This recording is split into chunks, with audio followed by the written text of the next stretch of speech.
Uh, yeah, we live on Dawg. Yeah, well, what's happening, man? It's been a little while.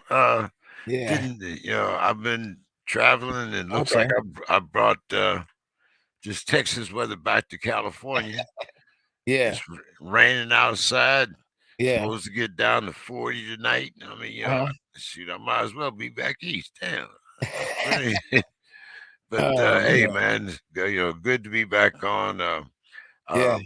We brought back our former guest because you didn't have time to talk to him the last time that they were on. Oh, don't say that, chat.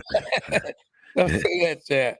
Always Well, that time, well, huh? what I mean was, by the time you came on, I had already, had a chance to interview him, and I know that you wanted to talk to him. They trained up there at Tony Harrison's Yeah. gym, Exactly. and so I know you wanted to get a chance to talk to him, and there's been a couple, uh, shall we say, new developments Ah, since we talked to him in the last two yeah. weeks.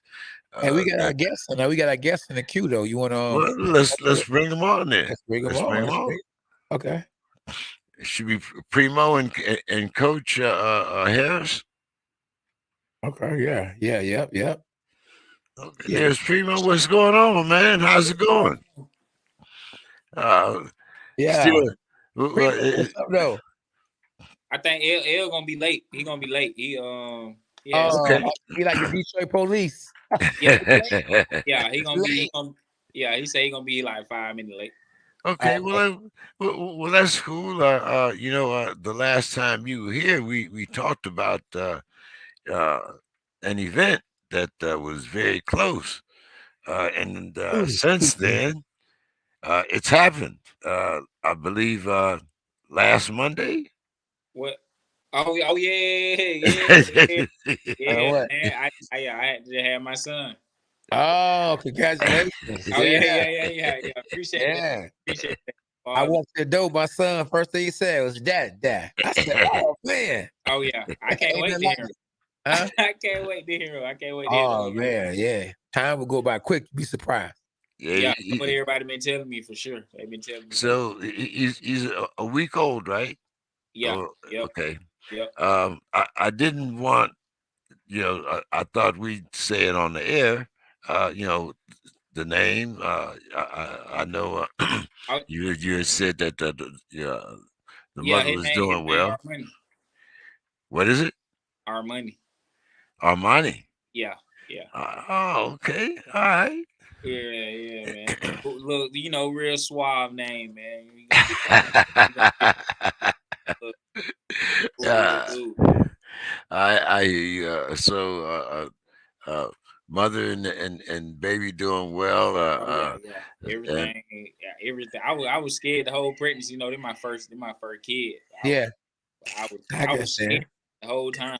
Like, Right, it right. was like before. It was like nerves, energy. Like you don't know. It like before a fight. I can explain it. Like it was like that. Mhm. now, Yeah. now, now, you know, I know. Were you actually in the room when? Yeah, yeah. Okay, okay. Yeah, So that's why it was like I seen their head come out and everything. It was crazy. It was crazy. oh man, Mhm. it is a very Yeah. heartwarming experience the first time you see Yeah. it. Yeah. Uh, yeah, You gotta and have a strong stomach. For sure. Yeah. Yeah, for sure. I don't know. I can't remember, but I hate to say it, I think I might have been blowed that day. I was like, oh man, I cannot be in my right mind. No, it's a lot. It's a Just lot. see something come out there like that. Yeah, it Do was that. crazy. It was crazy. It just let you like it just make you realize like how strong women are Man. for sure. Like Yes, they go through a lot. A whole yeah, lot, boy. yeah, no. Man. and then they deal with us knuckleheads Man. afterwards. Exactly. They deal Absolutely. with us the whole 9 months. Then they dealing with us after it. So Yeah. If gotta we be could No. just get, if we could just get, what they're gonna go through or see what they're gonna go through before they go through it, we'd be a lot nicer. yeah, yeah, We'd be like, yeah. oh, you know what, babe? I just saw what you was about to go through. Oh God. I'm sorry. I'm sorry. Yeah, I got 7 sisters. Wow. and I used to say, to the young men that they were married to or whatever, like when times get really hard. If you were in the room when your wife had your first baby, just remember what she went through, and then go back and say, "I'm sorry." Bring the roses. The new car. Hey man, But hey, congratulations, man. Yeah, And your coach in the queue, so we're gonna put the coach down. Oh, he wasn't that late. He was late, but not as late. OG all What's about going on, gentlemen? hey, what's up, Coach? What's Can up? you hear me Coach? clear? Can you hear me clear? Yes, Yeah. sir. Hey, Yes, sorry sir. for the late arrival, man. Kind of got too busy for my own good. That's all right. We were talking about Armani, and last week, My grandbaby, my first grandson, man. Yeah. So hold on. So coach, you actually his dad? No, not biologically, but it's my That's son. your son. That's your son, though. Yeah. My son. I love that kid, man. Love him. Okay, that's good. Yes, sir. So look, the last time we talked, or last time we didn't get a chance to really talk, you all had an upset right here in Michigan, right? Yes, sir. Yeah, and I remember walking past you right before you got in the ring. I had to hurry up and get back home because I had a live. They say it was an upset. He was easy work. You know how that goes. Yeah, I wish I saw that. Yeah. I wish I saw it, but I'm happy for you. Trust me. It's on YouTube. You gotta check it out. It's on YouTube. Okay, hey, give my number from James, For sure. and you can send it to me. For sure. Right. Yeah. I wish I had saw you, man. I'd have hollered at you for sure. Yeah. Well, I'm a real one, boy. Yeah. I've always been real. Was that ESPN? Was that That was in Michigan. That was at the Dearborn Performing Arts. Yeah, was that Showtime No, or it ESPN? wasn't televised. It wasn't televised. Okay. No, it wasn't. It was Showtime for him though. Rambo it was Showtime, ESPN, all that. All that. Yeah. So now it's about making the right move. Because hey, listen, that kind of reminds me of Grady Brewer. Grady Brewer, man, he was shocked the world. He had a record, but his record, you know what I'm saying, was really bad. Yeah. He might have been 20-14 or 20-20. Yeah. But he'd go out there and knock somebody out. But then they go out there and whoever called him for a fight, he'd take it. I'd be like, bro, you in the driver's seat. You just beat a contender. Yeah. Yeah. So, hey, make sure y'all make the right decisions, though. Tell them, nope, I need more than that. Huh? I tell you, Kay, they're making it hard on us, man. It's hard to get fights. It's hard to get fights, bro. Hey, listen, you got to do like I used to do, or like I still do. You got to say, God, please. Yeah. You know what I mean? Make a vow with God, but make sure you keep it. Because I made a vow with God one time, I didn't keep it, boy, and it almost cost me. It almost cost me. I'm talking about my life.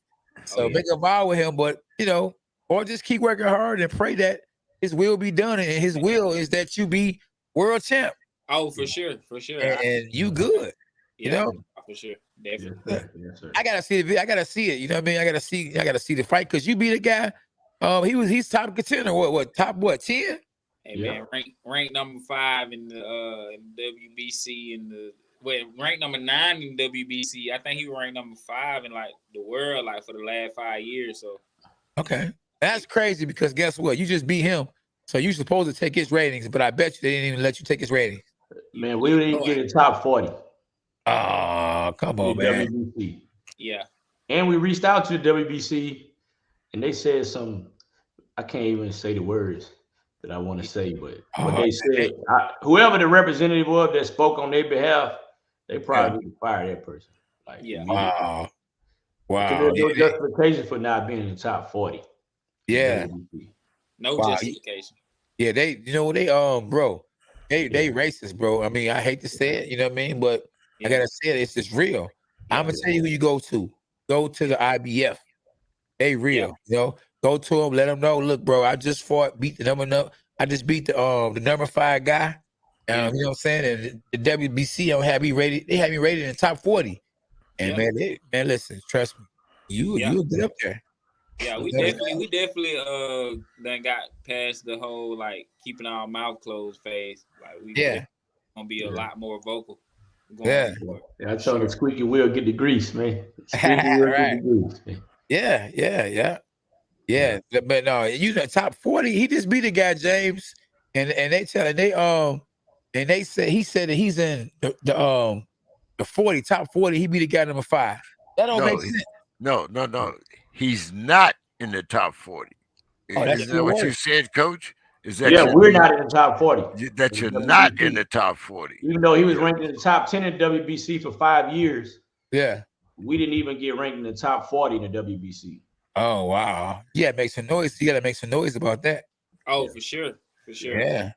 Oh, you make it now, you know? Yeah. So I demand justice.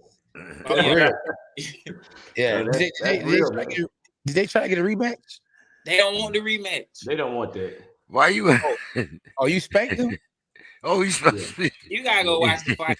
He spanked him. He spanked him. K9. Yeah, come on, It's not the score of the fight and the actual what actually happened in the fight is different. Yeah. Okay. You'll see why he's not interested in the rematch. Yeah, I don't think you definitely have to watch the fight. You definitely have to watch the fight. Yeah. Oh, so I know you his promoter. But who was his manager and the promoter?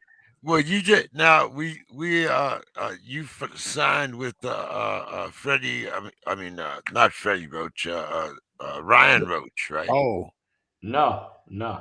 Who you signed? I'm his coach. We signed with a promoter out of the Massachusetts area named Chris Trietti. Okay.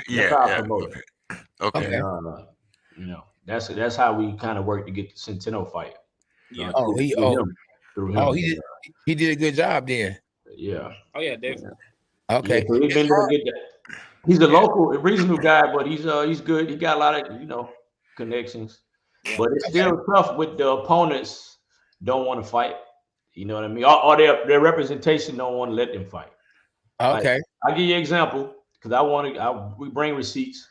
We signed a contract to fight Carlos Adames on Tank Davis Barrios undercard. We signed the contract. Yeah. About 7 or 8 days before the fight, they said they wanted to replace us as an opponent. Right? They didn't want to fight him. So they brought in this Mexican kid that was like 23-3, that was scared of his own shadow, ran from Adames the whole time. But what happens is and so he reached out. Antonio reached out to the guy on Instagram, Carlos Adames, and he said it was his representation. It wasn't him that pulled out of the fight. That didn't want to fight us. Signed contract, everything. They hadn't signed. We hadn't saw their copy, but we signed ours, and it was ready to go. Right, and that was I would say that was out of 6 out of the 8 people that pulled out opportunities to fight us. Top rank, PBC, it don't matter where they was coming from. They didn't. Yeah. Joey Spencer done ducked us like 3 damn times. Who? Yeah. Joey Spencer, the kid that's on PBC, he can't fight. And oh no, really? I'm just keeping it a buck. I'm tired of hiding behind this, not being quiet about it. Yeah, we had Joey Spencer. At least 3 times we could have fought that kid. You're the second opponent or so-called opponent that we've had on here that has talked about Joey Spencer. We had one the first time he fought a kid that was promoted by Untitled, if you remember, K9. I think. Yeah. And they gave Spencer. So did they gave him that fight. He used to spar with my son a whole lot. And my son, a baby in the game. He was really a baby in the game then, you know. Yeah. So I already know what he is. Trust me, I know what he is. So we kind of know Joey's history. They want him to be the next great white hope, but he's not. There you go. Yeah, exactly. Exactly where we're going. Yeah. That's just one. Tyler Howard with Top Rank. Okay. Yeah, he They didn't. They didn't want to fight. I mean, I'm not even sure the fighter knew, but I know that his representation didn't want it. Okay. You know what I mean? So I think K9, you would notice a lot of times the matchmaker present the opponent to the team. Yeah. Or at least to their promoter. But then they have their own managers and trainers and everything like that. So once they get the opponent, they look and go, "Oh no, we're not fighting." Right. Right. Oh yeah. That's what we're running into. Box rec looking to see who you fought, who you done beat. They like, oh no, he just beat who? Oh no, we ain't we straight. Yeah. That's what happened. It's happened 8 times last year. 8 times. But you know what you gotta do? You gotta still just stay busy. I mean, if you gotta fight, some bums, figure of speech, because I don't like to say fighters are bums, but you know what I'm talking about, somebody you supposed to beat, fight them. Just to stay busy. Because they'll sit there and look and see you ain't fought in a couple years, and then now they want to fight you now because they know you rusty. They done fought 3-4 times. Yeah. We stand busy for sure. We stand busy. I'm always working. I'm working all every day. That's good. Plus, you got another mouth to feed now. That makes a big difference. He hungrier. Yeah, exactly. That made me even more hungry. Like, look at him in the eye. That make you even more hungry. You think you hungry? When you start having to buy all that, them other little things that go along with it. What is your record? We 13-5. 13-5. 13-5. Oh, yeah, that ain't no bad record right there. Yeah, I've not. Maybe if you was 13-8 or 9 or something. And then the thing is, I took some fights out that I shouldn't have took, and then they said that we lost. So I don't, that's the way the game go. We actually beat these guys. So record is a little deceiving. It shouldn't. He was 6-1. We fought Nathaniel Gallimore. He was 20-3. Wow. We was 6-1. Yeah. We lost a split decision. To him? To him. Wow. Yeah, you but I got the fight. I got the fight. We got the fight. I was sending it to you so you can see. We ain't lose no fight. You know what I mean? We fought Kyron Davis. We was negotiating to fight Joey Spencer. Yeah. They didn't want to fight us, so we fought Kyron Davis. I think Tone had it at the time was probably 6-2. Yeah. Yeah. We fought him on Rosario and Julian Williams undercard. Yeah. But we really struggled with the weight. You know what I mean? It was a weight issue. I want the Kyron that fight back. Kyron Davis fight back. Definitely. Okay. For sure. At 160. We made that. Yeah. So why you don't reach out to some of Al Heyman peoples like Sam Watson? Man, I've been reaching out to everybody. Yeah, we interacted with Sam a couple of times, but you know how it is when you're in person is one thing. Once you don't see the face, no more you can't. They not answering no phones, or even though they gave you the number, what you thought was good faith. Yeah, exactly. When you use the number, it's like no number's not gonna be answered, responded to, or nothing. They did me like that before. Them cats was man, Al Heyman himself told me to reach out to such and such, and then he'll get with me.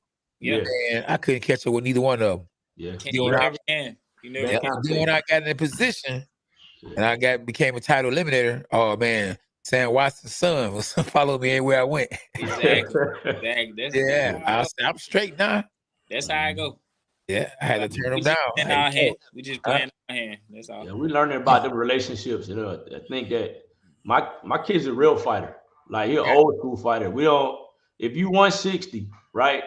Yeah. We ain't ducking nothing. We'll fight anybody at 160. And and the thing is, he's been proving that every time. Since he's been fighting. I mean, we could be 18-0 with 18 knockouts in the first round. You could pay for these little regional fights and local fights, and you can build a record, right? But who you fighting though? Yeah.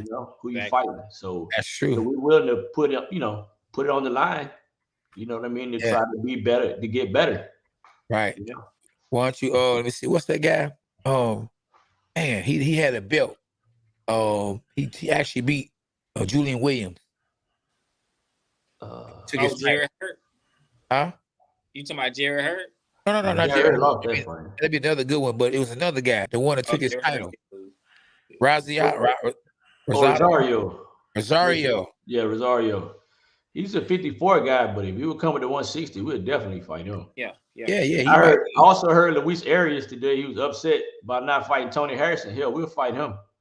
Yeah. Oh, Luis Arias. oh Yeah. yeah. He upset Jared Hurd. I Okay. like him. Why you want to fight Tony Harrison? I think he said they had negotiated at one point. He was complaining that they didn't want to fight him. Oh, okay. He was on like Fight Hype or something. He was complaining though that they didn't want to fight him. He was trying to call Tony out.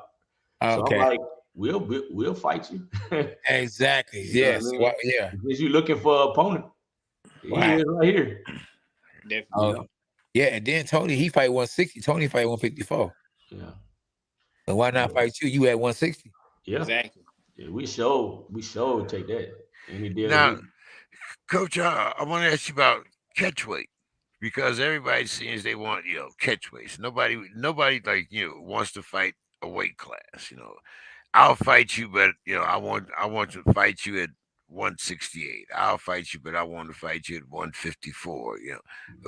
I mean, we're not doing that anymore. We did that already. That's part of the that's why I asked you because I know you had mentioned it earlier. You had mentioned it earlier when you were talking about the weight, and then that's what they'll do. That's what they try to do to him, James. Yeah. They'll try to call him on a short notice, make him lose all his weight, and then figure out, okay, we'll be able to beat him because he ain't able to be as strong because he's moving down the weight to where we at. Yeah. He don't fight that natural weight, so he ain't. He's hungry. He's starving himself. Exactly. I lost fights like that, man. I lost 37 pounds one time in 3 weeks. Out of shape. Yeah. That's awesome. Yeah. And we got a scan, like a DEXA scan. We can measure his body to see what would be a healthy weight. Yeah. So we tried to fight at 154. Once we found out, man, it's just impossible. There's no way he could fight down there. No way. And be healthy. There's no way. Right. So that's where he was at though, right? At first, what? When he first turned pro at 54. I got you. But it was a struggle, like, had to damn near cut off a leg to get down there, Right. And, then we had to learn about his body, and then we knew better since then. Ain't you like 6'2"? Nah. Only 6 feet. 6 feet. Man, but that's only 2 inches difference. You tall like a book. You remind me of far as your height wise, you remind me of Paul Williams, like you tall in the mud. Yeah. And you look taller than what you really are, though. You know what I'm saying? Yeah. He a little bit over 6, but don't tell nobody, Yeah, I got you. Oh no, you can't put on a box rec exactly what's going on with you because that's what you look up. You look that up. It's the small things. It's the small things. Yeah, he said he should have told me you was 5'11". Yeah. And then text me, he's like, psych. Yeah, exactly. That's part of war.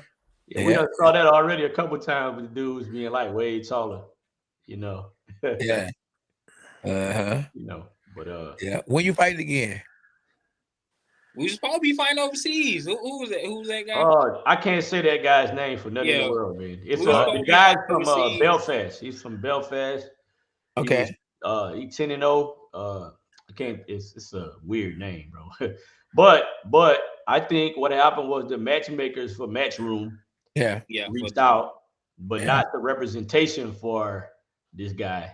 Yeah. And so we haven't heard nothing back since. You know what I mean? It sounded like it was promising at first, but I think like a lot of times that guy is like real green. And I don't think they want to risk it. Right. Like, how old are you? 27. Oh yeah, you good. Yeah, you good then. They gonna have to fight you. Yeah, we ain't going nowhere. Exactly. We ain't going nowhere until we get what we came for. Yeah, that's right. Yeah.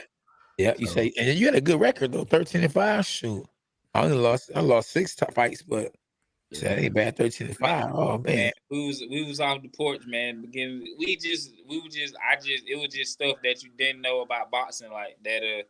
Like we didn't cherish the how people doing now, like they cherishing they or whatever. Like we didn't cherish that. Like as you see, right out the gate, 7 fights in, we find Nathan Gallimore. He had already fought Julian Williams.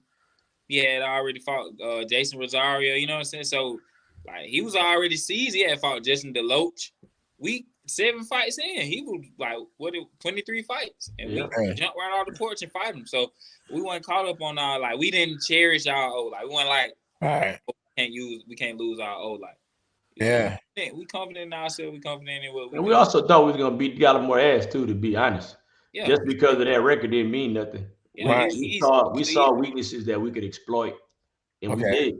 We did. We'll send you the fight. We did. Yeah, so you can see it.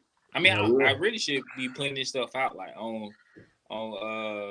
the internet, man, just to show, because we really just been quiet about like a lot of stuff, like these losses and everything that went on. Yeah. So I send it to you so you see it. Right. Yeah. They people are commenting about stuff that ain't even got nothing to do with you. We gotta y'all want to ask the champ.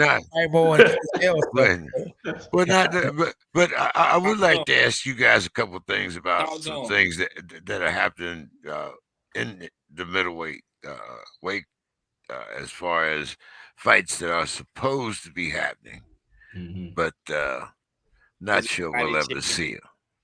And one of the things that I saw today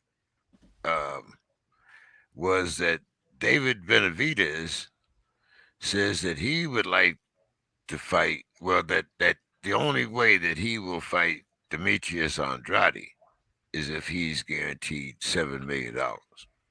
Now, money aside, what do you think about that matchup, Demetrius Andrade against Benavidez? I think it's a good fight. Yeah, I like to see that fight. But all right, James. It was Samson Lukavic who said that about the money. The promoter. Yeah, the promoter. David Benavidez was like, he ain't say that. You know what I mean? He rather to fight. He want to fight. He don't care about who he fight. He just want to fight for legacy. Yeah, right. He's not worried about if he lose or nothing. He just want to have opportunity. To fight the best. He's been trying to fight Canelo. He tried to fight Plant, and not Andrade is talking about coming up to 68, and he's got to fight He got to fight to become the mandatory. And then if he can't get Canelo, he said he would fight Benavidez. So both of them want to fight each other. I respect it. You know what I mean? Nobody's like saying you're a horrible fighter. You just want money, trying to duck the fight. They want to fight. They want to fight, like you said. Now, Samson Lukavic is talking some other talk. Yeah, about the $7 million that he wants for Benavidez. Yeah, Benavidez like, man, I just want to fight, man. You know what I mean? I respect that. That's where the lines get blurred at with the team. When they start negotiating in the media, they don't want to fight. When the fighters start talking about splits and all that, they don't want to fight, man. Yeah. And then people want to become fans of the fighter, and how the fighters manage him. You got to understand, it's a business. It's 60-40. Man, shut up. You on the internet talking. You know what I mean? The dude don't want to fight, man. That's the problem right now. Nobody don't want to fight. Everybody want to stay undefeated. It's sickening right now, to be honest with you. Yeah, exactly. Like, I know how you feel about it, This shit ridiculous, man. Now, I got to talk, when you talk about, guys that don't want to fight or, and, I've known these guys since they first come on up in boxing, when both of them were with Ronnie Shields before they split it, and I'm talking about now, it seems to me that I don't want to say that they ducked a lot of opponents, but when you talk about somebody that doesn't want to fight and somebody that wants to pick and choose, it seems to me they've been out of the ring for quite some time. Yeah, who? The Charlo. Jamel been fighting. He fight anybody. Yeah. I think Jamal been trying to hold out to fight Canelo. Don't want to fight Andrade, and he's saying a bunch of different reasons why he don't want to fight him. But he just don't want to fight him. I think it's the risk. It's the risk. He thinks they're positioned to fight Canelo. He don't want to risk that position because that's a guaranteed 10, 15 million. Yeah. So he don't want to risk the spot, but he won't say that though. So he do the protection talk. We're gonna blackball them. We're gonna do this. We're gonna do that. I'm sick of this, man. To be honest with you. You know what? I actually have some respect for him when he fought Julian Williams, because at first I thought he was scared of Julian Williams. Jimmy Williams kept on saying, "I want to fight you," and why you ducking me? And one day he just pulled up like, "Bro, let's fight." Went out there, got him. Took care of business. He took care of business. Yeah. I think Andrade a whole different animal. Like it's not so. Oh yeah. He is southpaw too. Yeah, southpaw, slick. Yeah. And he want to fight. Like he not trying to duck nothing. He want to fight. No. We've had Demetrius at different times on the show. I think I've got a couple pictures of Demetrius from when the last expo in Vegas before the pandemic. Very bright young man, very knowledgeable in and out of the ring. But like you said, now Canelo, there's different. Now, what's your thoughts? And people keep saying this, and I have no idea why. This has to be just from a promoter. Canelo and Triple G 3. I don't want to see that. Nobody wants to see it. Nobody wants to see it. He passed his prime, bro. Triple G trying to sell it. Man, Triple G ain't been in the ring in 10 years. I think it's been at least 2 years since his last fight, though. Maybe a year and a half. And he's 40. So he's trying. Is Sugar Hill still his trainer? Nah, he was with Jonathan Banks. Jonathan Banks. I mean, yeah. Right. I knew there was a connection there, but But I think it was 3 fights that Canelo was saying that he wanted, or that would be within his wheelhouse this year. It was Bivol, Charlo, or Triple G 3. Actually, I think they said PBC offered him Charlo and Benavidez, and the Zone offered him Bivol and Triple G. Yeah. And that he leaning toward the Bivol Triple G, but that's the scuttlebutt. I don't know. That's what it really is. That's what the media. That's what's in the media. Yeah. You know what I mean? I'm not sure. I'm not sure that he wants to fight Bivol. I mean, to me, Bivol, out of those 3, Bivol is the most dangerous. I don't know, because he can't. I don't know about that one. Benavidez to me is the problem. Yeah, Benavidez, right? That boy. But the thing of it is like we keep talking about weight. Can Canelo make that kind of weight again? Or is it going to be, or is it going to be, I'll fight you at this weight because I'm Canelo, I can do that. Thank you. That's what you gonna do. Well, it's gonna be where Canelo wants to win it. Keep it real. It's gonna be at 68. I don't think he's making 60 again. Yeah, he ain't going down. No, he ain't going down. Nope. He ain't going down. And if he fights Triple G, I'm gonna cut you. No. If he fights Triple G again, he gonna smash Triple G. Oh, for sure. He gonna He's knocking him out. He gonna stop him. Yeah, because he done went up. That guy's smart. He went all the way up to light heavyweight, cruiserweight somewhere. Yeah. Just get the strength and get used to bigger guys. Yeah. But not, man, Triple G gonna feel like a baby to him. Yeah. He gonna beat him up. And Triple G a small middleweight. And he walk around at 64. Right. No, you know what? I differ you on that. Because Triple G is just a big dude. But what he did is he really just kept his weight down so he wouldn't have to lose so much weight for the fight.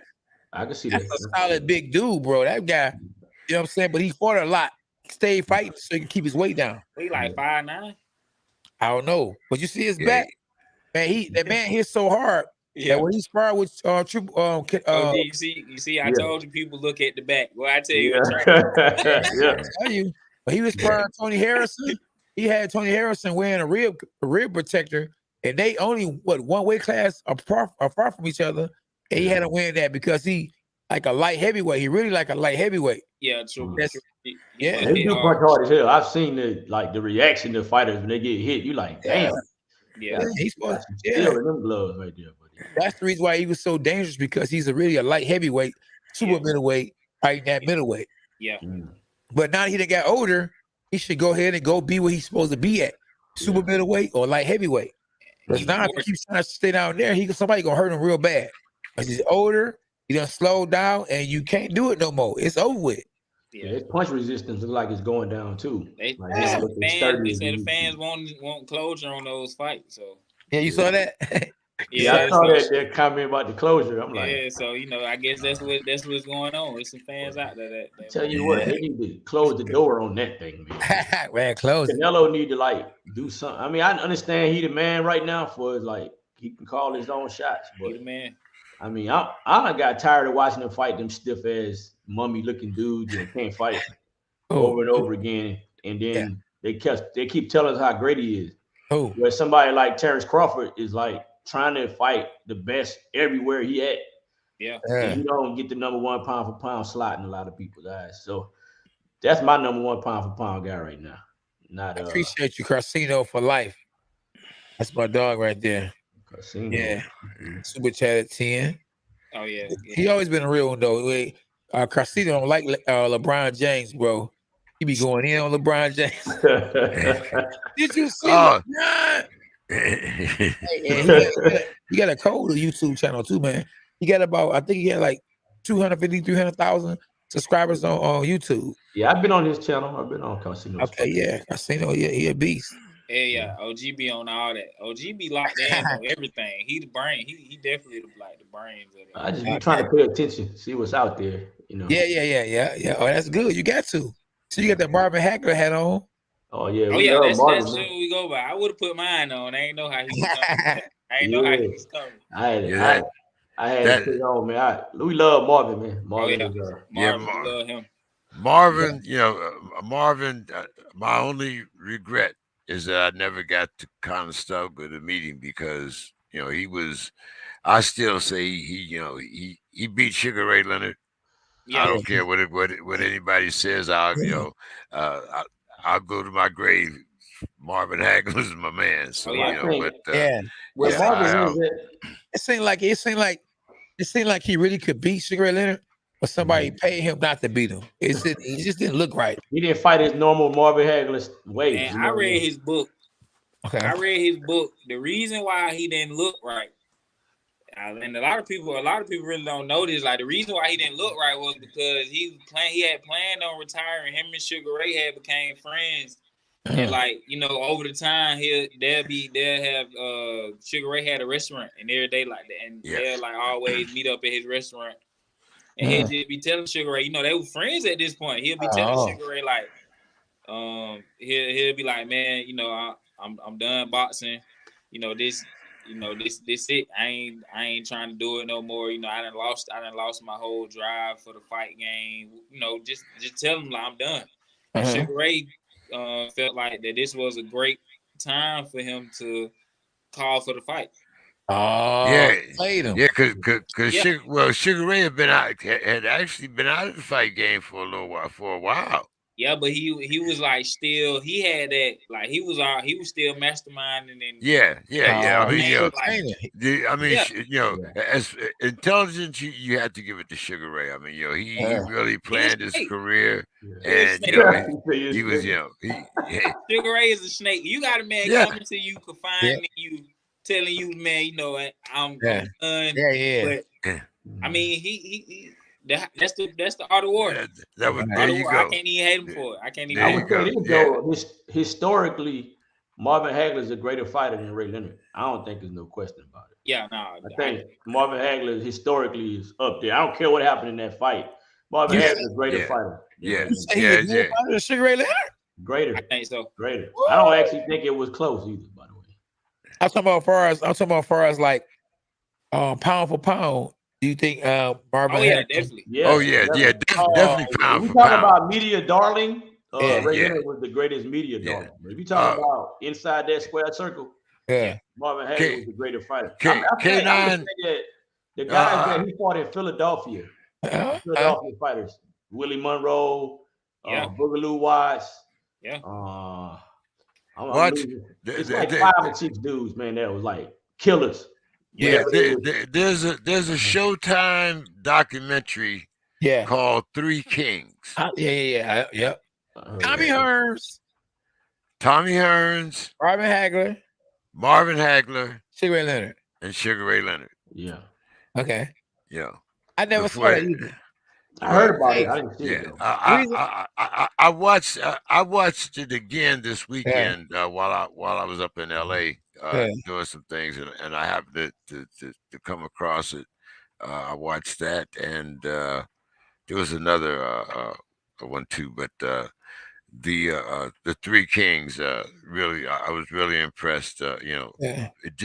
just behind the different Oh man. things that were shown, you know, Yeah, you see that. 1987. If you look at Detroit in 1987, you know, and you look at it's some of the same homeless problems exist now that Oh, yeah, that existed then, you know, but the sport, our sport back then, the best did fight the best. You Yeah. didn't have, Right you know, here. and you never heard about contracts or you know, like, you know, That's because they were. I need this to in order to Yeah. fight you. You Yeah. know, Yeah. it was, you know, The money, but James, the money wasn't like it is today. People wanted to get, they had to fight. If they were going, if they didn't fight, they didn't make no money. right. Well, You got to fight again for 10 years. You get so much exactly. money. Yeah. Well, somebody in the comment section said a fresh Ray Leonard stops Marvin Hagler. Oh yeah. Nah, Somebody smoking some good stuff, boy. in no world. Oh, Spider Moose said that. Spider Moose in no world, man. There's no world where he's stopping Marvin Hagler ever in life. Oh, no, I can't see that. Marvin Hagler can put both his hands behind his back and just stand there and let him hit him. He ain't stopping nowhere. Man. Yeah, Hagler had that's what people don't realize. Hagler had a great chin in that Mugabe fight. Mugabe, yeah. Tommy Hearns, all that he was taking some shots, and he. I just look, see. Yeah, Chris. It's just called the Kings. And so, the four Kings. Forgot about Duran. Yeah, Duran. I know Duran was in there. That's why I included Duran. But it's Hagler UD over. Hey, Hagler might stop Triple G. Man, Hagler probably, that ain't even no question about Hagler Triple G. Like, what kind of conversation? I don't think you could even. What about Bernard Hopkins? Hey, look, I love BX. Bernard Hopkins? He's one of my favorite fighters, but he ain't beating no Marvin Hagler. Hey, Marvin Hagler beating any middleweight, it don't matter. Y'all must be kin to Marvin Hagler. Y'all got to be family because y'all. Hey, I don't know. Marvin Hagler, that's my guy. I really did. Okay, I got somebody who would beat Marvin Hagler. Who? Roy Jones. I don't even like Roy Jones to beat Marvin Hagler. No. Hey, Roy, be Hagler either. Roy didn't have no. He ain't had no fundamentals. I got one other person gonna carry you. Okay, I got one other person. And you tell me if I'm right. Gerald McCullen. Sugar Ray Robinson. Gerald McCullen. Sugar Ray Robinson. There you welterweight, yeah, but not middleweight. Gerald McClellan? Yeah. No. Oh, man. Gerald McCullen go to that body, bro. Man, he is not playing. Gerald McCullen with Emmanuel Stewart in his corner. Did you see that? Did you see that Mugabe fight? No, I did see a little bit. I think I did. Man, you gotta watch that fight. You better, go back and watch it again. Oh yeah, for sure. Oh, Marvin Hagler's a beast. Anytime, listen. Then you got to know like the history on it. Like Mugabe, he was like knocking everybody out. He Everybody. He was knocking everybody out. The young challenger, you know, Hagler, he was finna get ready and hang it up. Like he was at the end of his career for real. Right. And he showed him. He did. You know who I would love to see Marvin Hagler fight? If I can change the time, bring Marvin Hagler back, you know, may rest in peace. If I could bring him back, I would love for him to fight Canelo. Oh yeah, definitely. I would love to see him whoop Canelo because Canelo be having his way. I like to see that fight. That'd be a good fight, I think. I think that'd be a good fight. I think he beat him too, man. Listen, Canelo, he couldn't even beat Floyd. How the hell he gonna beat Marvin Hagler? That Floyd was a Floyd that it was the beginning. You know, Floyd was way more advanced at that time. Yeah, he was, but Marvin Hagler, a whole different animal at 160. Oh yeah. I love to see that fight though. That'd be a good fight. Canelo. I think Canelo is a great fighter, but I think his feet, his lack of foot move, he mainly focused on upper body movement because he's kind of slow. Right. Hagler had great feet, great upper body movement. switch stances, could take punches. I mean, at middleweight, man, I'm biased as hell. Marvin Hagler. I didn't look, hey, Scott said Canelo would take the fight. He definitely won't take that fight. You're right about that, Scott Williams. I like that. Marvin James Tony. That's it. Yeah. Oh, I got Marvin Hagler. I got Hagler in there too. Yeah.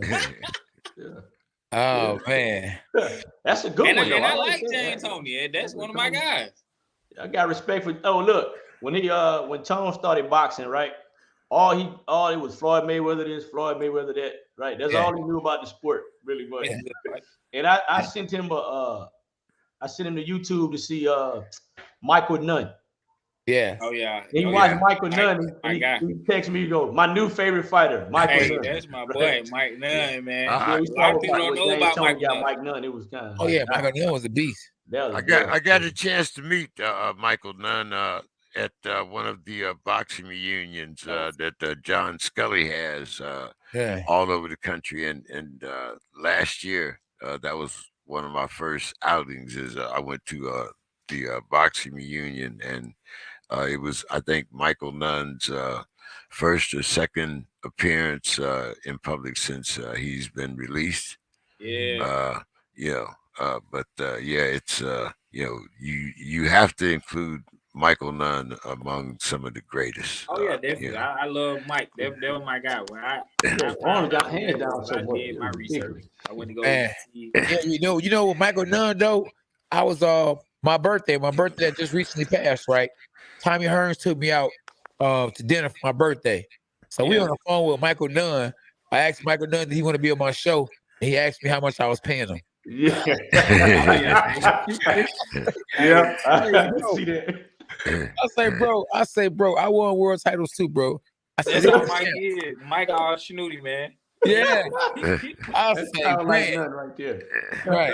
Hey, James, Sir Jay, we done had everybody on this boy. We done had Kevin Haney. We done had everybody. Ain't none of them ever said, man, listen, K, now you owe me. Hey, what you paying? Hey, Mike from the old school. That's that old school. Yeah. We done had everybody on this boy, you know? Yeah, but K9, you know, we didn't had a lot of them on their way up, but now that they didn't got there, you know, it's kind of like Coach says, you know, the phone just keep ringing, or you know, you get that what's that? You know, it's like you know, used to be your boy until he signed with Matchroom. That's it. Boo was your man. Every time you look up, oh, we got Boo Boo on live tonight. Okay. Now we got a different number, huh? Yeah. We ain't gonna switch up on y'all, man. Y'all know we going straight to the top. We ain't gonna switch. Yeah, don't switch up, man. You know. My dog, man. Talk to my publicist. We love this boxing game, man. Yeah, I love the whole game, man. Oh yeah. I just hate that we losing. The respect level is going down when these fighters won't fight, man. It's just It's just going on too much, man. Right. Yeah. Boxing, you know, it ain't the same, bro. You know, I was in the same position, that Primo y'all were in. I had to fight whoever they put in front of me because you know. And that's how it is, though. That's how it is. And I happened to be. I had to fight a guy. I think it was a 2-week notice. I fought the guy, the Russian guy, 19-0 with 15 knockouts. Yeah. Let me rewind that. 19-0, 15 knockouts. In Germany, Klitschko undercard, one of Klitschko fighters. Yeah. And I smoked him. Man, knocked that boy out. And I took his spot fighting for a world title. So that's what's gonna probably happen for you. You know what I mean? You gotta, you know what I'm saying, get you a big fight, like beat somebody, then they call you on a short notice. Man, matter of fact, what happened is I lost the fight. I was ranked number 7 by the IBF. So I lost the fight. They knocked me down to number 15. So they gave Klitschko fighter him an opportunity to fight anybody from the top 15 for the world title. And they said, we want the weakest link. We gonna go for number 15. And Emmanuel Stewart was training Klitschko. So you know, you got this kid, you know, you go, how about we fight K9? Went out there and went crazy. That's all you gotta do. Yeah, that's right. That's all you gotta do. Ain't no yellow brick road in this boxing game, man. Everybody different. You're right. I read a scripture one time, and in the scripture it said everybody get a turn. So everybody get a turn. Your turn is coming. Oh yeah, for sure. Yeah, it's coming. Yeah, they make them right decisions, you know. Oh yeah, definitely. Much love, my dogs. But I don't know. You gotta send me that. Send me definitely. Make sure Jay he sent me the you send him my number so he can send me that fight, the last fight. And send me some of these fights y'all talking about because I done missed a few. I know that Mugabe fight with Marvin Hagler was a beast though. Yeah. Oh yeah. Nah, that was a great fight. That was a great fight, especially and the time. John the Beast Mugabe. And I did my research on him.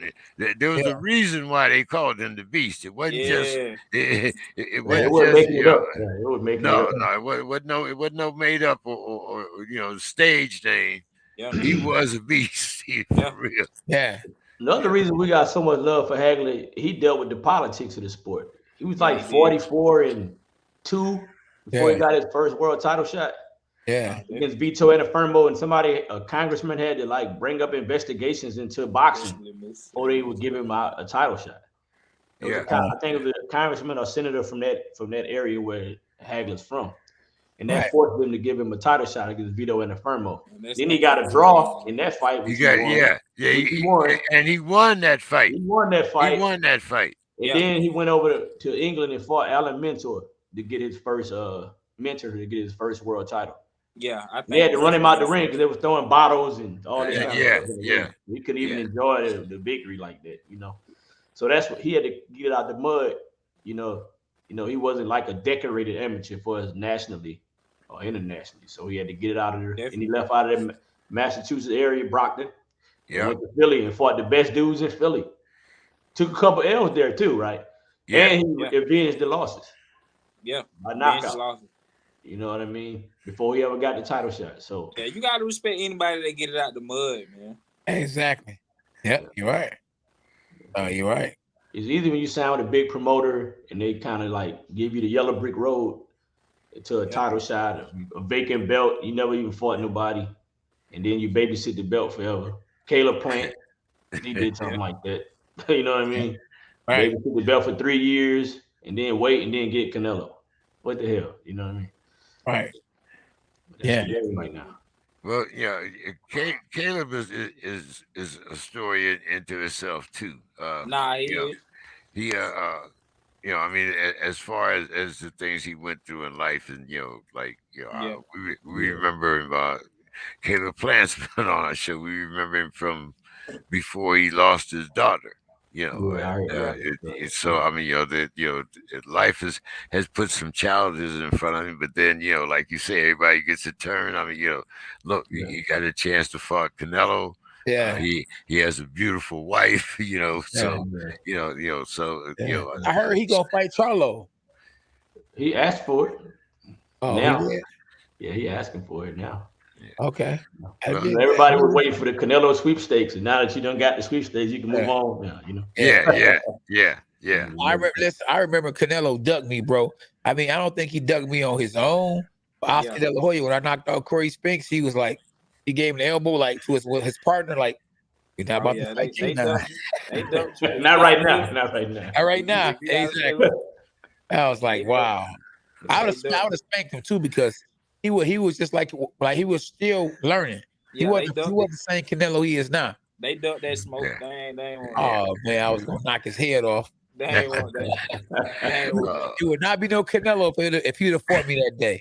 Oh yeah, they moved him right. That's another thing in the box. Like you got the It's a lot of stuff that you got that ain't because there ain't no written rules. There ain't no written rules to the game. You come in, it's just a million ways in, a million ways out of the game. So that's true. Yeah, that's true. That's why I love it. I love the grind. I love the hustle. Oh yeah. You just gotta stay in the game. Yeah. Well, guys, hey man, it's been nice. We enjoyed y'all having on. We wanted to get the announcement out about Armani and let everybody know she's a new father and we was hoping, Coach, that we was gonna get that announcement, but evidently that didn't come through. So, but hey, congratulations, y'all, on the birth and Yes. K9. What you got? Any final words before we let them go and get our next guest on? Yeah. Make sure y'all get my number from JK so we can stay in touch. All right, Oh, yes, for sir. sure. Yeah. Take care. Listen, take care of that baby boy. I got a newborn baby myself. But he 1 years old now. He 1. So Yeah. old money Hey. still spent, boy. Hey. You got you an army or something, K9? You got how many you got, K? I got 4. Okay. I got 4. That's And they what's up. are just like your hat, ready Hey, for war. I'm already knowing. That's what's up, man. That's I'm right. already knowing. You ain't know I had bars, boy. I used to be cold with it. Appreciate y'all having us, man. Yeah, man. Real appreciate y'all having us, man. Oh yeah, appreciate y'all, man. Y'all make sure y'all share the live, bro. You know, Oh yeah, for sure. Champ Talk, boy. We locked in, Much bro. love, yep.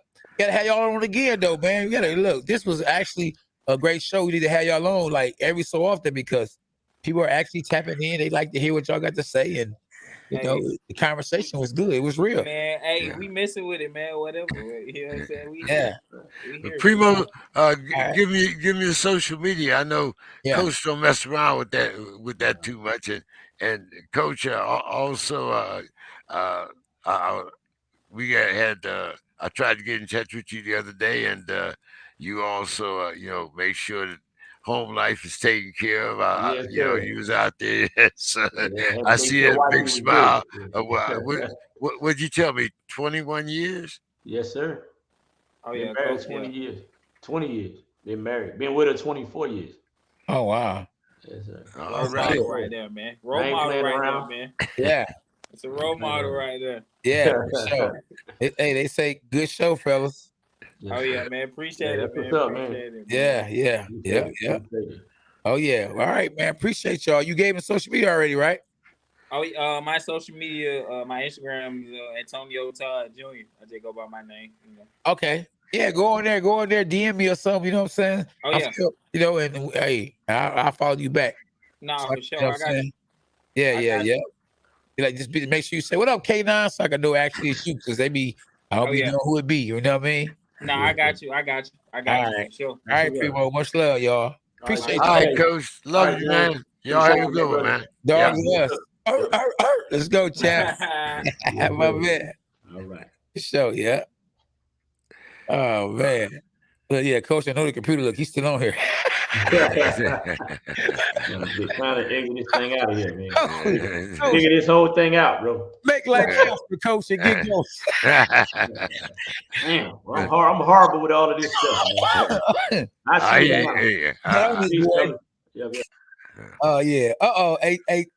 Hey, Jay, we got my man now. I got my other fighter gonna be coming on too in a minute. But let's get Champ on. Let's get Champ Bailey on this boy. What's up, Champ Bailey? Oh man, 2 times. 2 times. Not one time. Not once, but twice. That means he real nice. Yeah. Where you at in the gym? Yeah, I just finished my workout. My last one for today. Okay. You over there flexing, man. You over there. I saw you on the social media, man, trying to like you like a male dance or something. You was trying to be sexy for the women or something. It worked. It worked. Oh man, this guy here. It worked. How y'all doing, man? How y'all feeling tonight? We good. You 10-0, ain't you? 10-0, 5 knockouts, March 12th in Bellevue, Washington. I'll be 11-0 with 6 knockouts. I'm going against Jonathan Ferrero from Mexico. Okay. I'm finna blow him out the water. He's signed on to fight the wrong guy. Like right now, I feel like no fighter could beat me because I'm clicking right now. You know, I'm in the gym 4 times a day and I'm just having fun with it. 4 times a day? I train in the morning time. I go running right after. Then later that evening, I swim and then I come to the boxing gym again. And I do that every day. I'm consistent with it and I'm just having a great time. Now, Champ, I gotta ask you, man. Look here. I was looking at your record. Yes, sir. And you mentioned that you had 5 knockouts. Yes. And I looked, and you had 2 fights that lasted less than a minute. Right. One you knocked the guy out in 27 seconds, I believe it was. Yes, sir. And then the very next fight, you come back and knock the guy out in 47 seconds. Right. Now, it seems to me you either you've had 5 fights that went past the first round and you won all of them because you're Right. 10-0. And then you've had 5 fights where you've been in the ring less than 2 minutes. It must be very frustrating to your trainer because you either get all the work or you get no work. I could break that down for you real quick. Okay. So my manager and everyone, they thought that it would be smart to put me in there with guys who will basically give me more rounds and things like that, so I could get my feet wet and get more comfortable in the ring. The guys who I stopped was guys who actually tried to open up with me and got caught. The guys who lasted was the guys who stayed on defense the entire fight. Because I kept them on defense because my conditioning is really good and I'm right on them the whole time. And it's that aggressive kind of puncher style where it's like I'm touching you. As soon as you miss something, I'm coming back to make you pay, and that make those guys shell up. Okay, now I want to go back because this all kind of starts when you actually became, I guess, a specialist in the Army. Now, I've been in the Army, so you joined the Army, unless the article that I'm reading is wrong, you joined the Army in 2015. Right. I joined the Army in February of 2015. Okay. Now, during that time, while you were in the Army, I'm looking here, 2000. Some of this is even before you got in the Army. 2012 ringside world national champion title. Right. Florida State Police Athletic League champion. 2018 and 19 Colorado Golden Gloves champion. 4-time U.S. Army champion. Now, Right. I played a little football when I was in the Army, so I knew like how you guys over there live. And we used to, man, look, we used to talk about you guys, because like we didn't see, we called y'all pretty boys because y'all didn't have to worry about going to formations and all the BS that we had to go through, but for those times of the year we had tournaments, like Fort Bragg against Fort Lewis, Washington, and the different, the different matchups that you had to go through. So, how much did the Army teach you as far as international styles? Because, like I said, you joined the Army in 2015, and you were a 4-time champ. So, how did you manage to adapt to all those different styles while you were in the Army?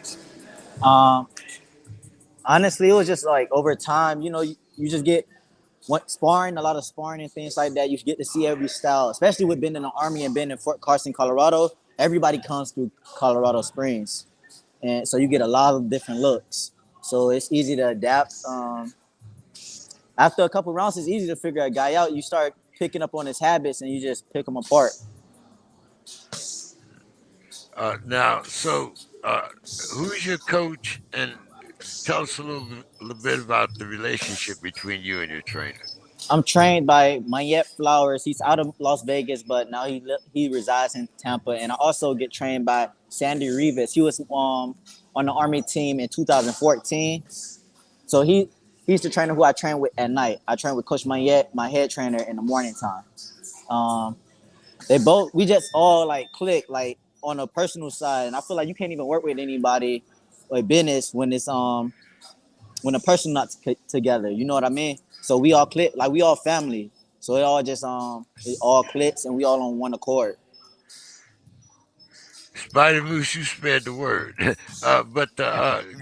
Getting back to you, champ. So uh, do you have any idea when your next fight is going to be? Like you said something earlier.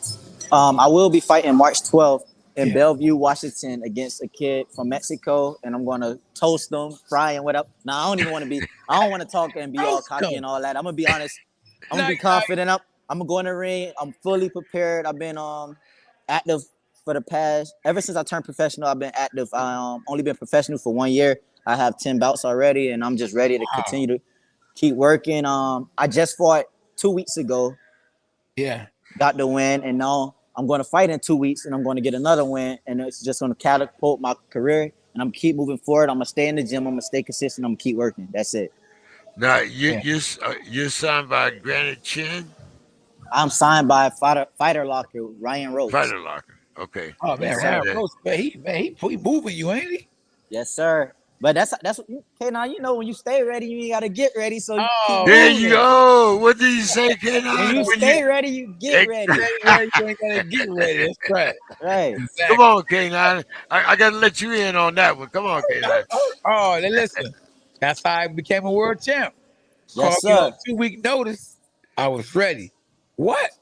Night. I Yeah. told him I was on a podcast about a few days ago, and they was asking me about the opportunity, and I said, when you're not ready for opportunity and it comes, you hesitate. But when you're ready for it, you get excited. And I'm excited, man. I'm very, very grateful to be in this position. Man, that's good. That's good. Yeah, I see big things in your future. Boy, I used to see you all the time though at the amateur fights. Man, I got a video with me and you, and I said, we was at the U.S. Nationals. I got a video. I got to send it to you on Instagram. Yeah, you got to. Oh yeah, what Yeah. I say? What we say to each other? Was barking. I say, I'm here. I say, I'm here with the champ. And then you start barking. That's right, boy. They don't know. Hey, you Bark or gotta bite. let them, you gotta remind them every time. The overhand right. You got to. You got to. Yeah, I appreciate you, my dog. No Much love worries. to you. Yeah. For I sure. appreciate y'all guys for having me on, man, and Yeah. helping me get more exposure in this boxing game. Absolutely. Yep. Any social media, give me your social media so they can catch up with you and come back on after you knock your opponent out. Yes, sir. Find me on Instagram at _the dedication. My name is Daniel Bailey.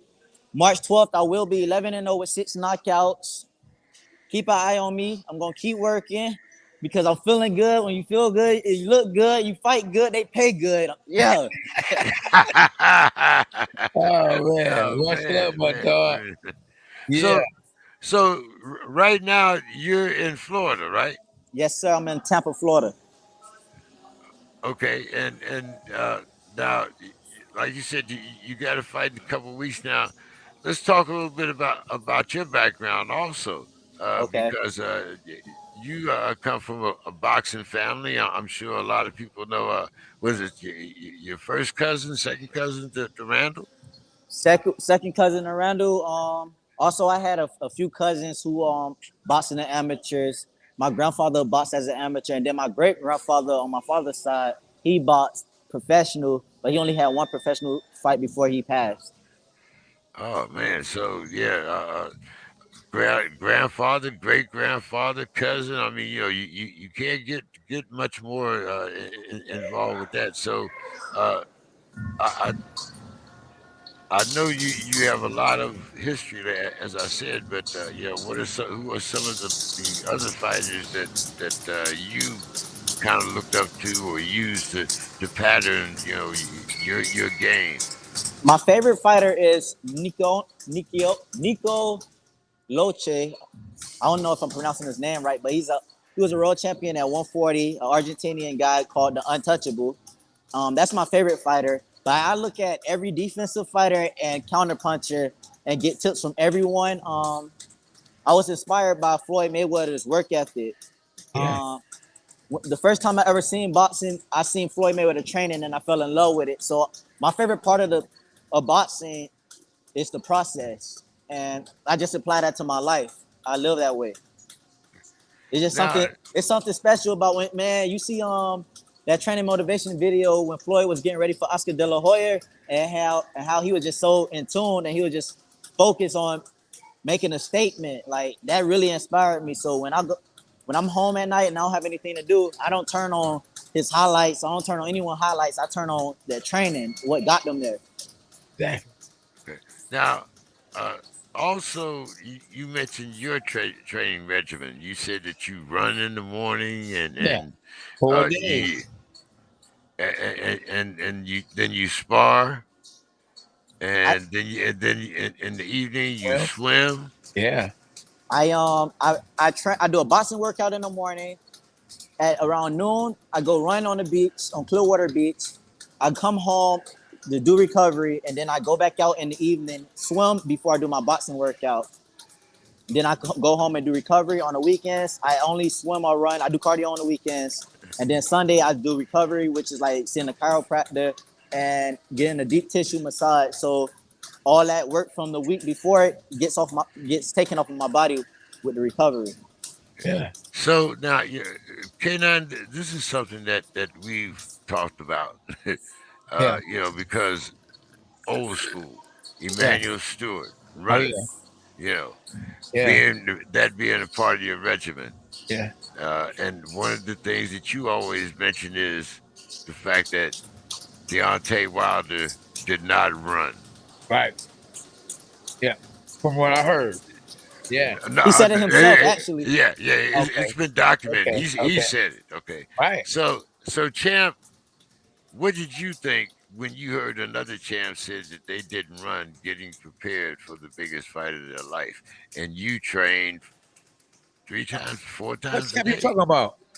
I'm What champ talking. you talking about? You gotta say Champ Bailey. The man says Champ Bailey. Okay. Yes, sir. I gotta It claim it says so I can receive it. You say Champ Bailey. Gotta claim it to receive it. So I asked Champ, what did he think about the champion? Yeah. Deontay Wilder saying that was not a part of his regimen. And because a lot of young fighters are influenced by what fighters say. Yeah. For me, in life, I just feel like we all different, and what works for you works for you. Yeah. With Deontay Wilder, we still have to remember this is a champion. This is a guy who had 39, 40 wins with only 2 losses. So what he was doing was working for him. For me, when I was only running, I wasn't getting the results that I wanted.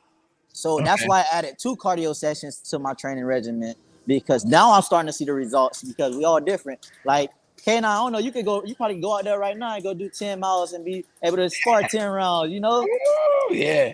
Hey. We all different. You're right. Find what works for you and work it until you can't work until it don't work anymore. Hey, look, if you saw the way I worked though, champ, you've been surprised, bro. Cats used to be talking about how they ran 5 miles, and I used to be looking like, if I didn't run at least 7 or 9 miles, I didn't do nothing. You ain't even get no sweat yet. Oh yeah, it was like, man, I felt like I ain't did nothing. And go to the gym and spar 15 rounds that day, and play basketball, and go do water aerobics. Because ain't nobody like you. Man, Now, I'm just looking here, but and you kind of look like the K9 I saw down in Indio when he was fighting Corey Spinks. Yeah. So do you do a lot of work on your upper body also? For this year, I just been big on doing my body conditioning. A lot of pull-ups, a lot of push-ups, a lot of legs, but I don't lift any weights. Good. I don't lift any weights at all. I just body weight, and cardio. Yeah. You get your strength, and I get my strength and punching power from hitting the heavy bag. That's where you get that from. Doing the pull-ups and everything like that. I don't know. The way I'm doing it, I like the old school method of things. Okay. Hey, all right, champ. Well, why don't you make sure that you give everybody your social media? Sounds like we got our next guest in the queue already. Okay. Everyone, again, follow me at _thededication. Yeah. Thank you guys for having me, and keep an eye on me. I will be a real champion, but not only a real champion, I'll be a legendary real champion. I will be remembered forever, and people will know me for my work ethic. Yeah. All right, Yes, sir. champ. All right, y'all have a good night. All right, You champ. too. All right, Much love. love. All right. Oh man, Yeah. great, hey, great young man there. Like I Yeah. said, Yeah. and he's on the fast track. You know. Oh, yeah. We got our other guests on the show. Mighty Joe. Yes, sir. Hey, they Hold know on, Coach K9. what's happening, boy. They don't know I got flow. I said we got our next guest on the show. Welcome, the one and only Mighty Joe. Hey, JK. You might not know who this guy is right here, but this is one of my fighters, and he's on a fast track to becoming a legend. Not just in the ring, out the ring too. I mean, he's a jack of all trades. Oh man, listen, tell him you good. Well, tell us a little bit about yourself there, Joe. I mean, you know. Yeah, man. So I actually inside the ring, man, I do a little underground boxing as of right now, and I also do sanction matches. So underground, I'm actually 11-0, and sanction, I'm actually 3-0. And outside the ring, man, you know, I'm actually a father. I have 4 kids. I got 3 girls and 1 boy. I also do music. I play in the movie that's coming out in July. It's called Love Among Friends. I'm actually the star of that movie. I'm a church goer, firm believer in Jesus Christ. My father is a pastor also too. So I'm a preacher's kid, and I'm a musician. Play keyboard at 3 different churches. Man, well, you know, hey, I'm glad to see a preacher's kid that's taken the right way. I'm a preacher's kid that took that other path, but you know that's another discussion. Okay. Another, yeah. But you know, I do believe, and but hey, we all choose. Sometimes we go down the road that's not chosen, and sometimes we go down the road that we chose ourselves. Yeah. I would like to think that I chose my own path, which is why I made my own mistakes, and I don't put those mistakes on other people, or I grew up poor. No, anyway. But you mentioned a lot of things there that are very positive. The father of 4, 3 girls, Yep. Especially in today's world, you know, all of our children need a role model more than anything else. The fact that you're a man of faith, the fact that that you have this path and you're true to this path means a whole lot. Definitely. You know, one of my shortcomings is that as a preacher's kid back in the 60s, when my father told me he was becoming a preacher, I thought he was going to be like Abraham, he was going to see the burning bush, and I didn't realize that he was still a man, and that's part of the things that we learned growing up, and I hope that is something that you can instill in your family and those around you, that you are a man. So as they say, we all going to come short of the glory, but at least you're on the right path. I appreciate your work, brother. I don't know you that well, but just the fact that you are that steadfast in your faith at such a young age, I just want you to know that I appreciate that, and I wish you well and your family well. Appreciate y'all. Man. James got me about to cry. Hey, man, you know, I done lived 3/4 of a century, K9. I'm proud of that. You know what I'm saying? I've seen a lot of changes. And I'm one of those that can say I have no friends because all my friends have passed on. But luckily, I still have this much life, and I still have time to be touched by young men such as Joe and the other young men that we've had on the show tonight. Right. So I appreciate all of that. No, see, Joe, listen. Joe is a good dude, man. Joe, and good thing about him is he stay solo. See, he don't get in trouble because he ain't gonna tell on himself. Matter of fact, he gonna do it wrong to tell on himself. Say that, coach. For real. For real, yeah. So Joe, listen, Joe did some incredible things the other day. So he goes and fights in what city was that you went for then? That was Dallas, Texas. Before he goes, I just left Dallas, man. I was down there Monday through Thursday. I just left Dallas last Thursday. Okay. You might have missed the knockout. Yep. I fought Friday. Oh man, okay. I was back here and up in LA Friday. So yeah. Right. Look what he did though, Jay. He go out there, beat the brakes off his fighter, right? Yep. I get him on a show. He comes straight off the airplane. I'm talking about gets in his ride, flies straight to the gym to where I'm at, and fights another fighter and stops him in the second round. Yep. That's unbelievable. Like, you know what I mean? Yeah. I mean, hey, listen, that was unbelievable. And the good thing, it kind of remind me of when I fought my fight against Grady Brewer. I lost the fight though. You know what I mean? You won the fight, but I wasn't cut. You wasn't cut. So you was able to fight again. I was able to fight again. Yeah. And we both got stoppages. Yep. Yeah. So that was the first thing you did too, Coach, man. You made sure I was all good even before I went to go weigh in or anything. Coach checked me and made sure I was all good. He asked me how was I doing and everything. He actually cared. You know what I'm saying? A lot of people don't care about us fighters, man. And I appreciate you for that, Coach. Oh, yeah. I mean, first listen. thing you check. Oh, yeah. You got kids. You got kids. And, you know, just not only because you got kids, man, I think about you. I want to protect you like I want to be protected.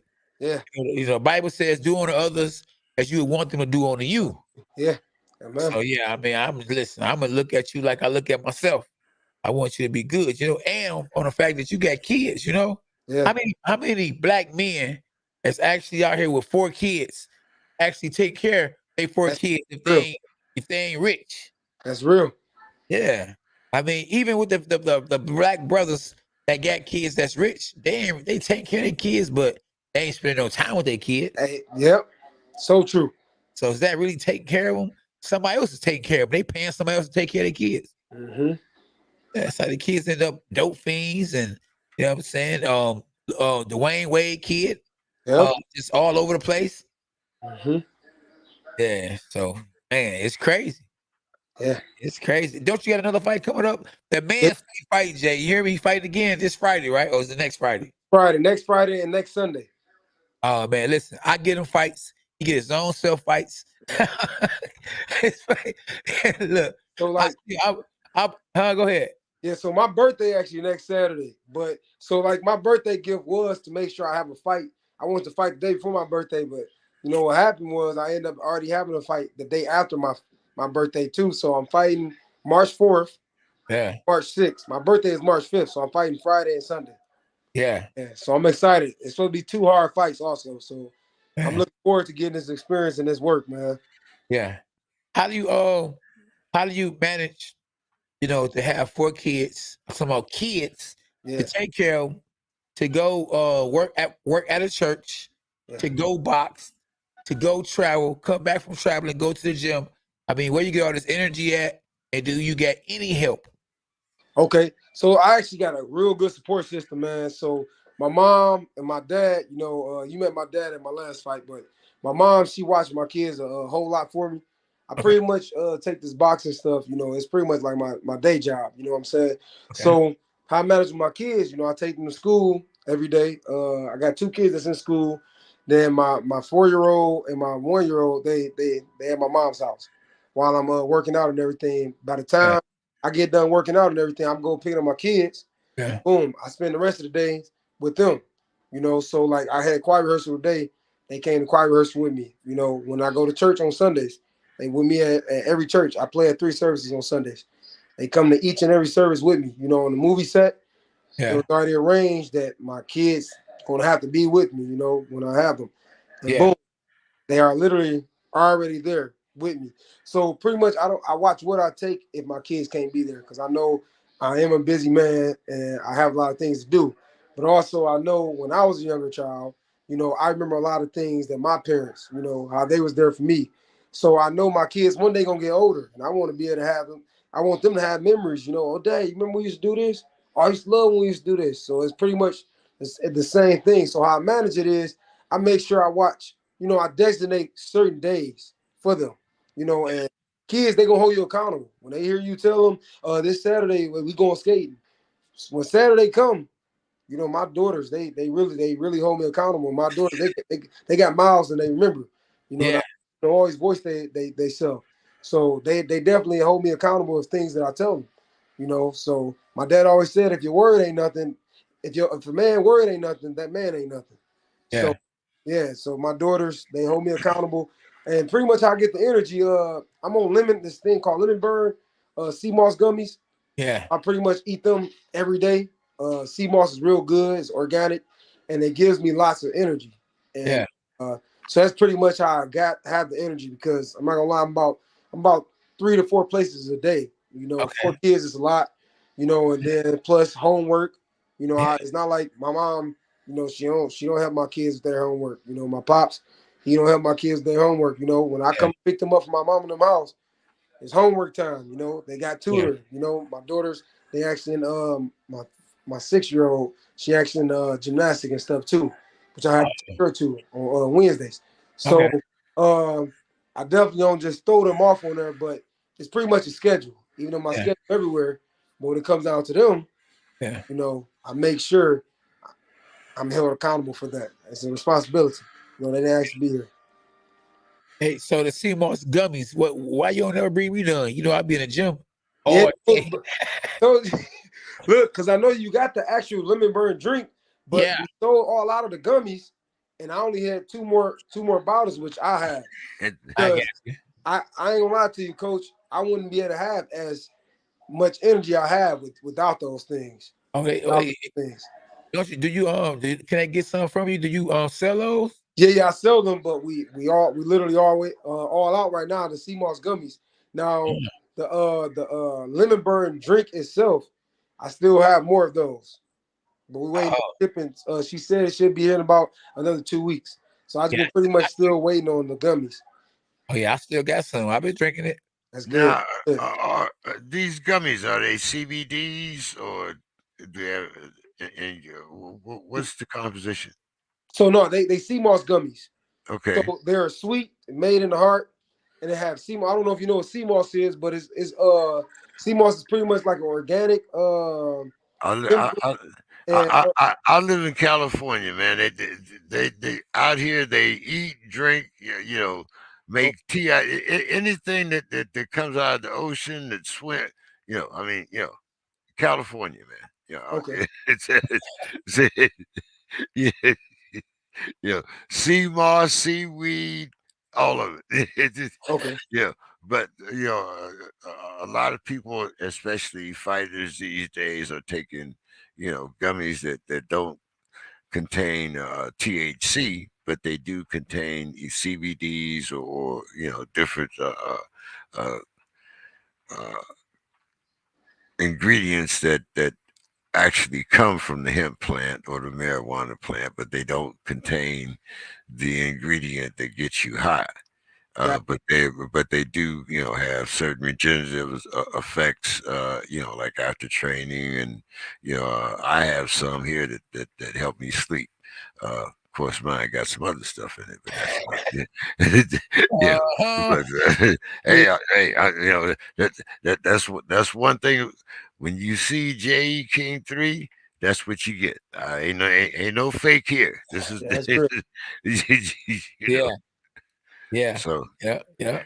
So that's why I was kind of asking you about you know what the composition is. As a matter of fact, I got an ad here about some gummies. You know, and the first thing it says, you know, helps you recover from pain, some other things, and then it says, you know, are not you know, you can't detect it on any type of drug test because it doesn't contain THC. So that's why I was asking you about the gummies. Okay, yeah, I know it definitely don't contain THC in it, It boosts up your immune system. It carbs your appetite because it helps with weight loss also. So it carbs your appetite. Yeah. Yeah. So. And that's the name of it, sea moss gummies. Yeah. Yep. Okay. Lemon burn sea moss gummies. Okay. Yep. Yeah. So one of my sponsors, which is Complete Length, they actually, her name is McKinney.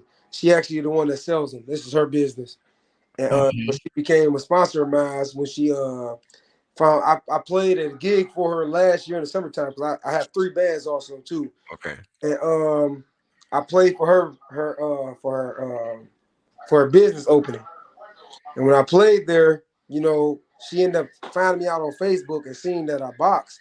And at the time, I was 7-0. And then, boom, that's when she gave me the product and said this possibly could help me. Especially, she was like, yeah, I know that you got to stay in a certain weight class. And I started taking it, and then, boom, she said, hey, why don't you start selling this stuff, to put some extra money in your pocket? And that's when I started doing that, too, after I took it and seen that it actually works. No, wait a minute. Hold on. Because I got a brother that's in the music business. Now, if you got 3 bands, yeah, you play in the church. Yep. You got 4 kids. Yeah. Now, my day is only 24 hours. Yeah. I want to know where you get all these extra hours in a day. Because it seems like you got a 30-hour day at least. Man, listen. Do you sleep? Do you I dream? sleep. I mean, do you have a chance to dream? I mean, music itself is a full-time job. You're right. I mean, You're right. arrangements. I mean, I just look at some of the. Sometimes it takes a year for you to arrange a song for the way that you like in order for you to present it to your church choir. Yeah. Okay.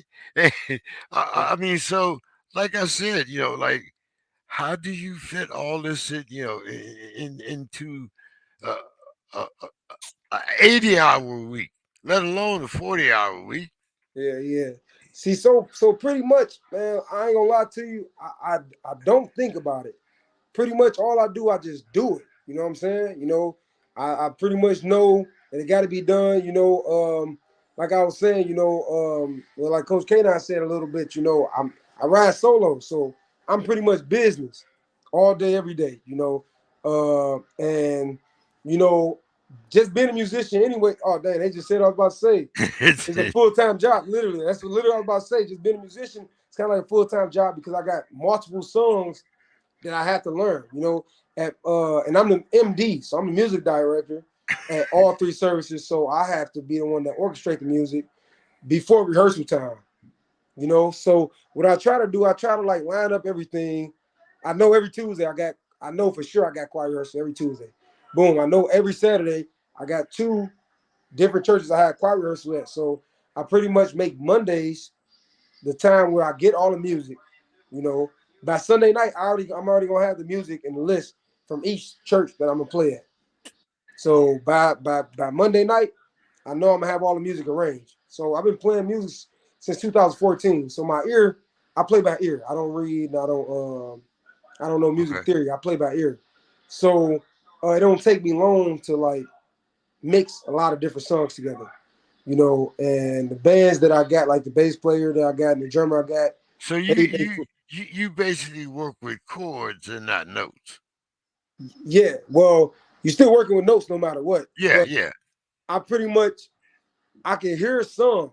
Like you can put a song on, and pretty much after 2 minutes, I will have that whole song down pat. I will know how to play that song. Wow. Yeah, 100%. And you arrange the drums, the different.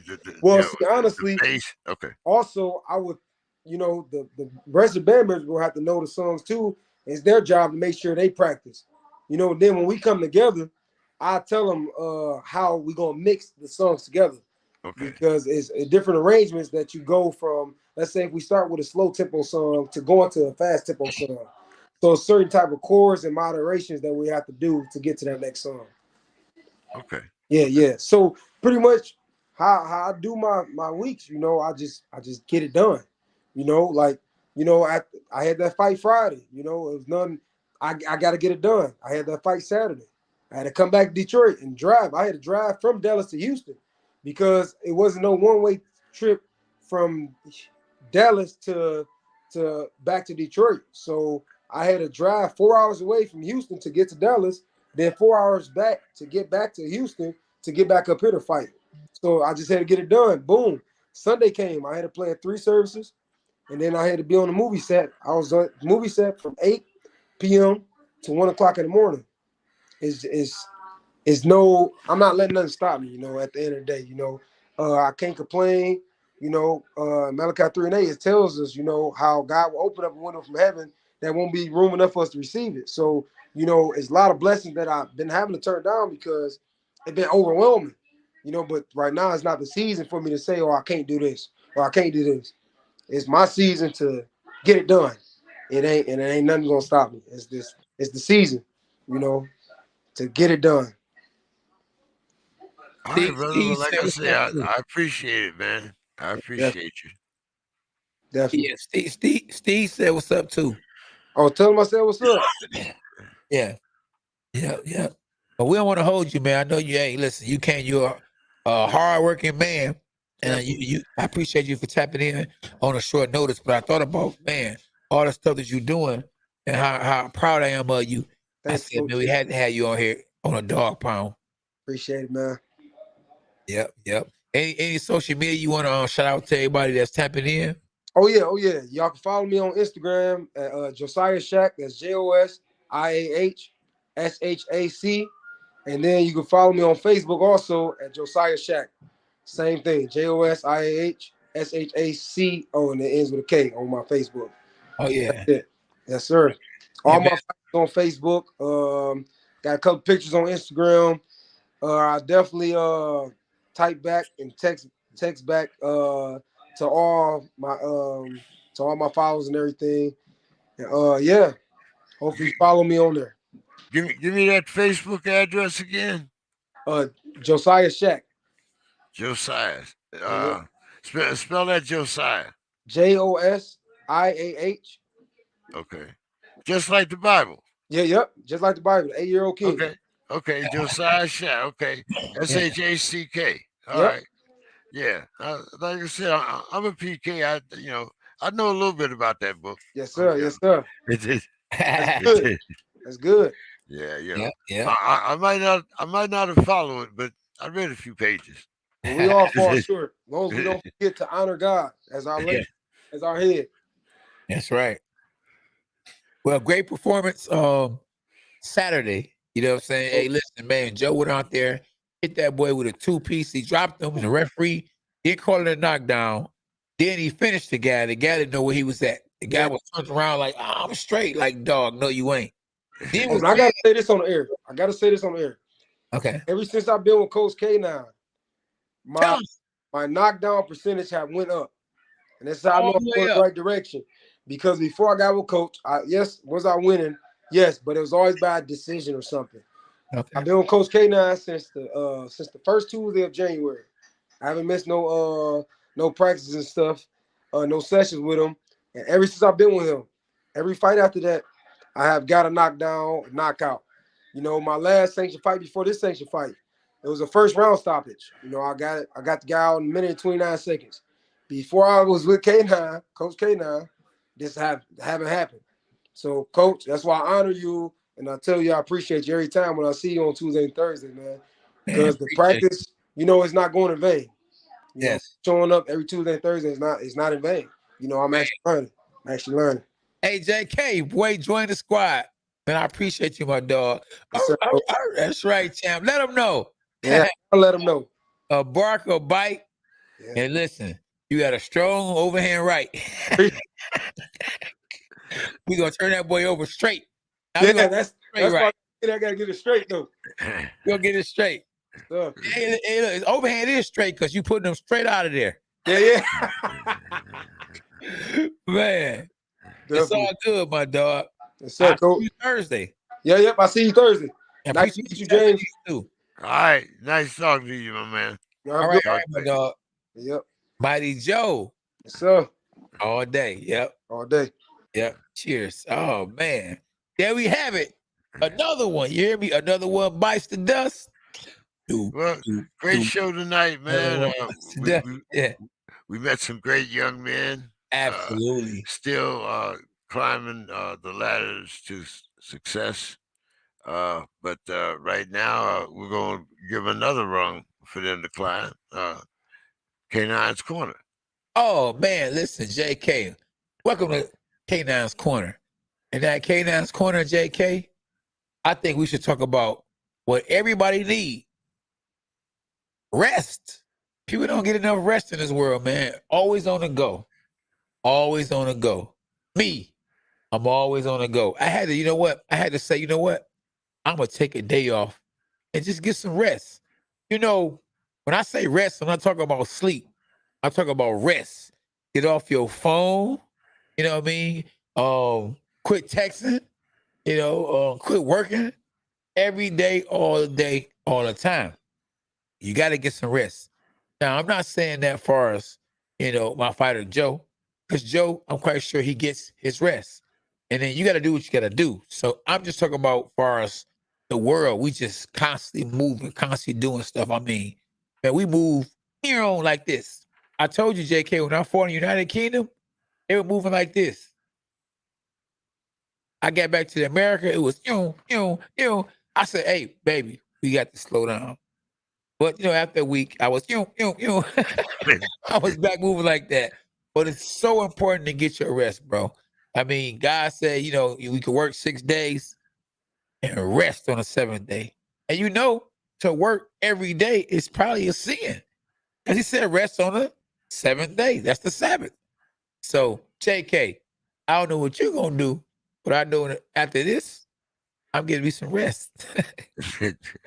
You can follow me, JK, at K9 Boxing on all social media. On Twitter, on Facebook, my Instagram is K9 Boxing. And now, hold on, K9, because okay. tomorrow is February 23rd. And you are going to be on Clubhouse. Yeah. Shout out to Clubhouse. Oh, and you know, that's the anniversary of when I got my belt. When they cheated me out of my title, when I fought Ishe Smith, you know, here in Michigan, and Mayweather was disrespecting my wife, and nobody did anything. None of my homies, nobody, the police, Showtime. So I'm still mad about that. You can keep the title, but don't mess with my wife. You know what I mean? So I'm gonna make a video, man, and kind of let them know what's really happening, what really went on. But you know, God don't make no mistakes. You know what I mean? Because within 6 months, the title that I got stolen from me, you know, Ishe Smith lost, and I got it back, and that's how I became the oldest world champ in German world history. And shout out to my cousin. Her birthday is tomorrow too. And shout out to my daughter, because she was actually came into the world on February 23rd. February 23rd. Well, she was inside my wife February 23rd. That's a whole other story. Oh my goodness, man. God is good, man. You know. But yeah, definitely. They sent me the link. So I will be live tomorrow on Clubhouse at 1 p.m. Eastern time. Do you know actually the link and where they can actually watch it at, JK? Clubhouse is a phone application. You can't really watch it, but you can go to Clubhouse. Okay. And I believe it's let me see, because Art just sent me a notice here.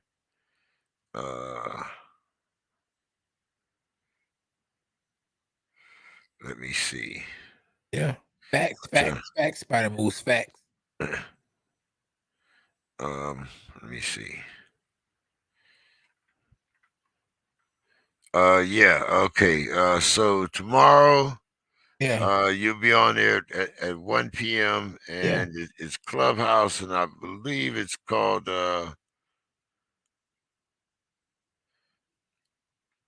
Punch by Punch.